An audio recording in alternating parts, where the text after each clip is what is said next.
भगवान के अवतार का रहस्य क्या है, इस बात को समझाते हुए पूज्य जय दयाल जी गोयंद का सेठ जी अपने सत्संग में कहते हैं, बहुत से लोग कहते हैं कि भगवान का अवतार नहीं होता, किंतु गीता आदि शास्त्रों से पता लगता है कि भगवान अवतार लेते हैं। भगवान ने स्वयं कहा है, यदा यदा हि धर्मस्य ग्लानिर्भवति भारत अभ्युत्थानम अधर्मस्य तदात्मानं सृजाम्यहम् परित्राणाय साधूनां विनाशाय च दुष्कृतां धर्म संस्थापनार्थाय संभवामि युगे युगे। तात्पर्य है, हे भारत, जब जब धर्म की हानि और अधर्म की वृद्धि होती है तब तब ही मैं अपने रूप को रचता हूं, अर्थात साकार रूप से लोगों के सम्मुख प्रकट होता हूं। साधु पुरुषों का उद्धार करने के लिए, पाप कर्म करने वालों का विनाश करने के लिए और धर्म की अच्छी तरह से स्थापना करने के लिए मैं युग युग में प्रकट हुआ करता हूं। कोई ऐसा मानते हैं कि अवतारवाद का प्रकरण कुछ नीचे दर्जे का है, असली तो निर्गुण निराकार है। परंतु सच्ची बात यह है कि परमात्मा का साक्षात अवतार होता है। यदि किसी को भगवान मिल जाएं तो वह कह नहीं सकता, और यह बात भी है कि विश्वास करना कठिन है। किंतु ऐसी बात भी है कि युक्ति से शास्त्र और महापुरुषों की यह बात हमें माननी चाहिए। शास्त्रों से उपनिषद में निराकार साकार का वर्णन है, गीता में तो साक्षात है। अर्जुन के कहने पर विश्व रूप भगवान ने फिर चतुर्भुज और फिर द्विभुज दर्शन दिए। अवतार ऊपर से नीचे उतरने को कहते हैं। जैसे आकाश में जल है, वह बर्फ रूप से उतरे तो भी जल ही है। जितने आकार वाले शरीर थे सब निराकार के ही थे। अव्यक्ताद् व्यक्तयः सर्वाः प्रभवन्ति अहरागमे रात्र्यागमे प्रलीयन्ते तत्रैव अव्यक्त संजगे। संपूर्ण चराचर भूतगण ब्रह्मा के दिन के प्रवेश काल में अव्यक्त से, अर्थात ब्रह्मा के सूक्ष्म शरीर से उत्पन्न होते हैं और ब्रह्मा की रात्रि के प्रवेश काल में उस अव्यक्त नामक ब्रह्मा के सूक्ष्म शरीर में ही लीन हो जाते हैं। जैसे पुष्प व्यक्त है और गंध अव्यक्त, कार्य स्थूल होता है और कारण सूक्ष्म। कार्य के नाश में कारण का नाश नहीं होता। वायु, जल, अग्नि की उत्पत्ति आकाश से और अंत में क्रम से आग जल में, जल वायु में, वायु आकाश में मिल जाता है। जैसे 50 प्रकार के गहने गलाने से एक सोना ही हो जाता है, पृथ्वी आदि क्रम से आकाश में, और इसी प्रकार सब पदार्थ परमात्मा में विलीन हो जाते हैं। जब यह बात सब में देखने में आती है तो ईश्वर के लिए प्रकट होना असंभव नहीं है। भगवान कहते हैं, मैं अजन्मा एवं अविनाशी हूं, लीला से प्रकट होता हूं। ईश्वर और शक्ति में भेद नहीं है, गुण सहित ही वह निराकार से साकार होता है। परमात्मा ज्ञान आनंद घन से प्रकट होते हैं और मूर्ति रूप में प्रकट होते हैं। परमात्मा को नहीं मानने में हानि है, मानने में हानि नहीं है। एक आस्तिक है, एक नास्तिक है। आस्तिक का प्रमाण तो यह है, ईशावास्यमिदं सर्वं यत्किंच जगत्याम जगत तेन त्यक्तेन भुंजीथा मा गृधः कस्य स्विद्धनम। अखिल ब्रह्मांड में जो कुछ भी जड़ चेतन स्वरूप जगत है, यह समस्त ईश्वर से व्याप्त है। उस ईश्वर को साथ रखते हुए त्याग पूर्वक भोगते रहो, आसक्त मत हो जाओ। क्योंकि धन भोग्य पदार्थ किसका है, अर्थात किसी का भी नहीं है।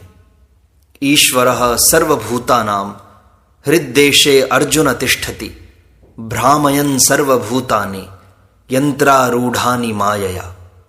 हे अर्जुन, शरीर रूप यंत्र में आरूढ़ हुए संपूर्ण प्राणियों को अंतर्यामी परमेश्वर अपनी माया से उनके कर्मों के अनुसार भ्रमण कराता हुआ सब प्राणियों के हृदय में स्थित है। अब भी नास्तिक नहीं मानता तो पूछना है कि तुम्हारा परदादा था, उसका कुछ प्रमाण है? वह कहता है मैंने देखा तो नहीं, पर कह सकता हूं क्योंकि वे नहीं होते तो मैं कहां से आता। और यह भी कहता है कि कारण के बिना कार्य नहीं होता। इस न्याय से जो वस्तु दिखाई देती है उसको हमारे परमात्मा ने पैदा किया है। प्रकृति माता है और पिता भगवान है। इसलिए मानना चाहिए कि मनुष्य शरीर कोई साधारण नहीं है। अन्य नक्षत्र आदि भी जो घूमते हैं वे किसी के शासन में हैं। जैसे यंत्र में चेतन शक्ति रहती है, उसी प्रकार प्रकृति में चेतनता है। यंत्र चलते हैं और उनकी मरम्मत नहीं हो तो वे बंद हो जाते हैं। यदि परमात्मा नहीं हो तो वह काल यंत्र कौन चलाएगा? वही चलाता है। भगवान दिखाई नहीं देते। राजा हैं, शासक हैं तो दिखना चाहिए। हिंदुस्तान का बादशाह विलायत में रहता है, वहां जाने में 4 माह लग जाते हैं। छोटे से बादशाह को देखने में 4 माह लग जाते हैं, तो अखंड ब्रह्मांड के मालिक प्रभु को देखने में विलंब होना उचित ही तो है। ईश्वर को नहीं मानने में पतन होगा, हानि होगी। एक कहता है कि परमात्मा है और एक कहता है नहीं है। जो कहता है कि है उसका मान अधिक होता है। जैसे पारस पत्थर दिखाई देता नहीं तो क्या दुनिया से पृथक हो गया? कदापि नहीं। वह है और समुद्र पर्वत आदि स्थानों में अब भी मिलता है। जो कहता है ईश्वर नहीं है वह पागल ही है। जो कहता है उसके पास तो शास्त्र आदि प्रमाण हैं। जो नहीं कहता है उसके पास कुछ नहीं है, यह अप्रमाणित है। प्रश्न उठा कि ईश्वर को व्यापक कहने वाला पाप क्यों करता है? ईश्वर होने से विपरीत आचरण क्यों करता है? उत्तर आया, ईश्वर तो है ही। पाप करने वाला ठगता है। यदि वह यह जान ले तो पाप नहीं करेगा। जैसे सरकार स्वतः यहां नहीं है फिर भी उसके विरुद्ध नहीं बोल सकते, बोलें तो दंड मिलेगा। यदि ईश्वर को मानता तो डर अवश्य रखता। जैसे सरकार का डर होने के कारण बहुत से लोग पाप चोरी आदि नहीं करते। अवतार में मनुष्यों की अपेक्षा यह विलक्षणता होती है कि वे चाहे सो कर सकते हैं और हम नहीं कर सकते। उनमें कारक पुरुष अंश अवतार हैं, जैसे वशिष्ठ जी, वेद व्यास जी इत्यादि। उनको ईश्वर ने विशेष शक्ति द्वारा भेजा था। साक्षात अवतार में जन्म से ही ज्ञान रहता है, हमें नहीं रहता। हमारा जन्म पाप पुण्य से होता है, इसलिए हमको रोग दुख सुख आदि होते हैं। ईश्वर पाप पुण्य से अवतार नहीं लेते, अपनी इच्छा से लेते हैं। उनका अवतार दिव्य होता है, उनको रोग नहीं होते। उनका जन्म ही प्रादुर्भाव है और मरण तिरोभाव है। गीता में भगवान कहते हैं, मैं अज अविनाशी हूं, जन्मता सा प्रतीत होता हूं। उसमें सन और अपि शब्द दिए हैं, यानी होता हुआ भी होता हुआ सा हूं। मैं साधारण मनुष्य शरीरधारी परमात्मा हूं। मुझको लोग ईश्वर नहीं मानते। ईश्वर का अवतार मनुष्य से विलक्षण ही होता है। भगवान कृष्ण पैदा होते ही चतुर्भुज रूप हुए और देवकी से कहा कि तुम्हें मालूम हो जाए कि तुम्हारे यहां भगवान प्रकट हुए हैं, इसलिए मैंने चतुर्भुज रूप दिखाया। इस प्रकार सब युक्तियां बताकर पुनः बच्चे होकर रोने लगते हैं। इसके बाद वसुदेव देवकी की हथकड़ी बेड़ी खुलना, बंध जाना, यमुना जल में बाढ़ आकर कम हो जाना इत्यादि विलक्षण ही है। तिरोभाव में यह है कि भगवान सशरीर ही चले गए ताकि भविष्य में मेरे उपासकों को कोई हानि न हो, क्योंकि भगवान को जैसे ही कोई पुकारता है वैसे ही आते हैं। भगवान का प्रादुर्भाव और तिरोभाव विलक्षण होता है। दूसरों को पता लगता है कि जन्मे मरे, परंतु उनमें स्वतंत्रता है। सारा संसार उनके संकल्प के अधीन है। उनकी इच्छा में कोई भी बाधा नहीं दे सकता। माता पिता से पैदा नहीं होने के कारण उनका शरीर दिव्य है। इसलिए भगवान ने कहा है, अजोपि सन् अव्यया आत्मा भूतानाम ईश्वरोपि सन् प्रकृतिम स्वाम अधिष्ठाय संभवाम्यात्म मायया। भगवान कहते हैं, मेरा जन्म प्राकृत मनुष्यों के जैसा नहीं है।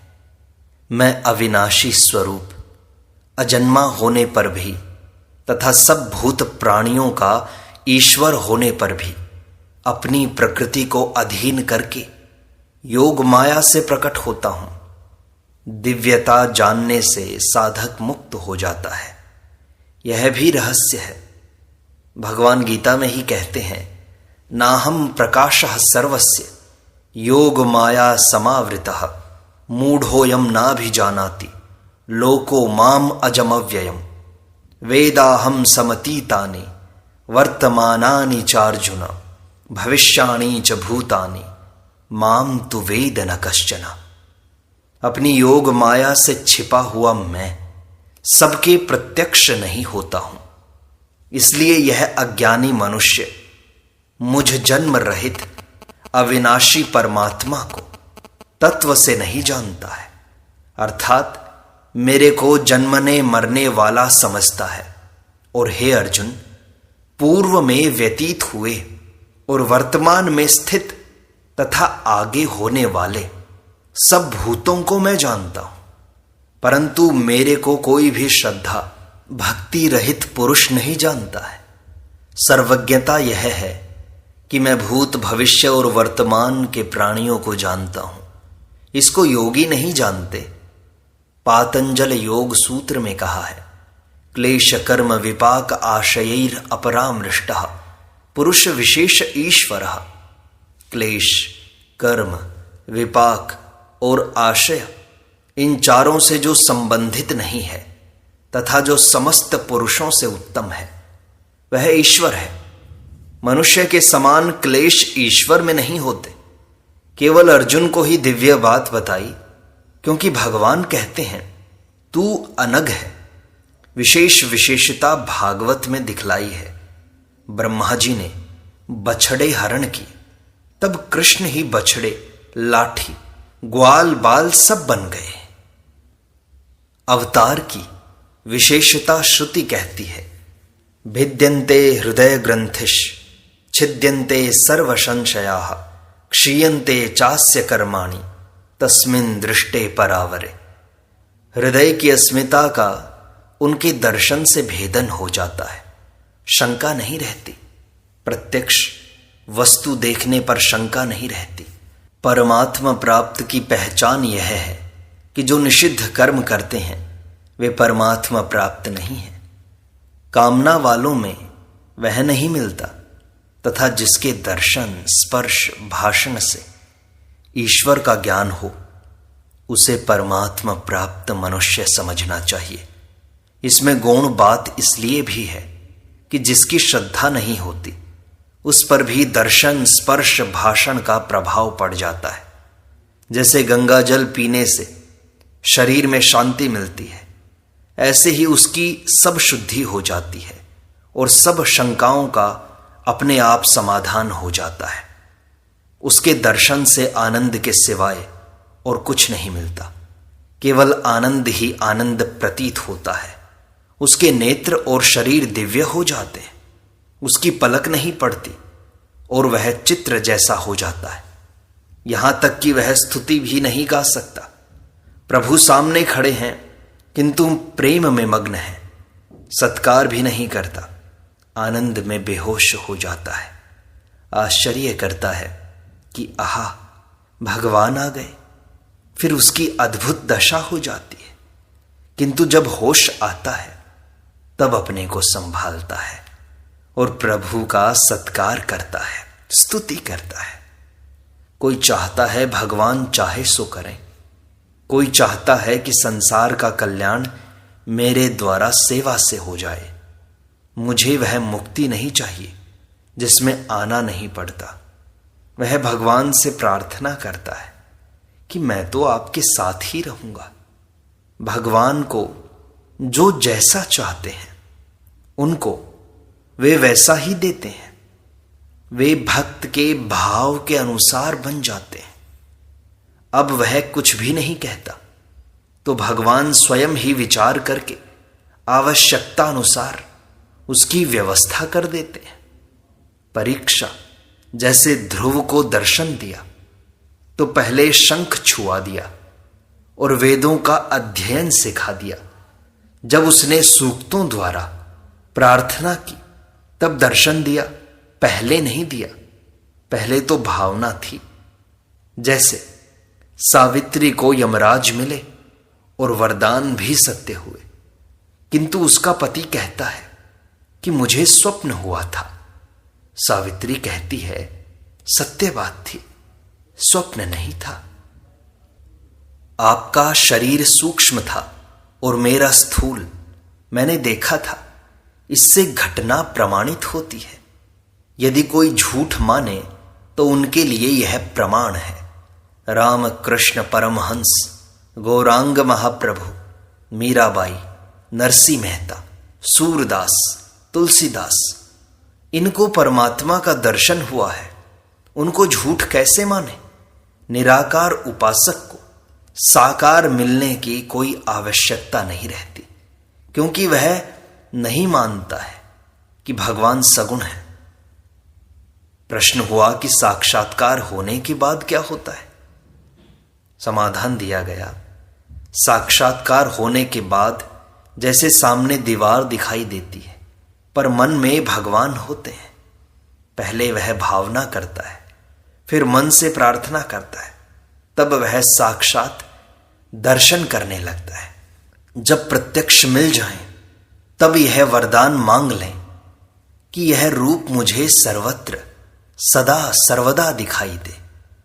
तब उसको सब जगह भगवान ही दिखाई देते हैं। जब तक पहले मन से देखता है तब तक कल्पना है, परंतु भगवान के मिलने पर जो दिखाई देता है वह कल्पना नहीं है बल्कि साक्षात है। साक्षात मिलने पर जो बात कायम रहती है वह अपरोक्ष है। जैसे सावित्री को यमराज ने वरदान दिए तो सत्यता कायम रही, यह प्रत्यक्ष है। ध्रुव को शंख छुआया और जो बात कही वह प्रत्यक्ष रही। प्रहलाद को खंभ फाड़कर दर्शन दिए, यह भी प्रत्यक्ष है। परोक्ष शास्त्रों द्वारा समझा गया हो, अनुमान कर लिया गया हो, साक्षात नहीं मिलना परोक्ष है। केवल अपनी दृष्टि से मिलना परोक्ष ज्ञान है। भावना से होना एवं कायम नहीं रहना परोक्ष ज्ञान है। साक्षात्कार किए हुए पुरुष में राग, क्लेश, द्वेष, अस्मिता आदि नहीं रहते। समता, शांति, प्रेम, दया, ज्ञान, आनंद, प्रसन्नता, यह सब भगवान के दर्शन से मिल जाते हैं। प्रकाश और ज्ञान होता है, यह भगवान के स्वरूप की विलक्षणता है। भगवान का दर्शन करने वाले के लिए सूर्य, चंद्र का प्रकाश भी फीका हो जाता है। यह विलक्षणता है। जहां भगवान प्रकट होते हैं उस जगह शांति, प्रकाश आदि समभाव से प्रतीत होते हैं। शरीर की दिव्यता ऐसी होती है कि उसके बराबर दुनिया में कोई दिव्यता नहीं। उसमें विलक्षण आकर्षण होता है। भगवान एक ही साथ चाहें जितनी जगह प्रकट हो सकते हैं, यह भी विलक्षणता ही तो है। और यही है भगवान के अवतार का रहस्य। इस प्रकार सत्संग का यह भाग यहीं संपूर्णता को प्राप्त होता है। शेष अगले अंक में।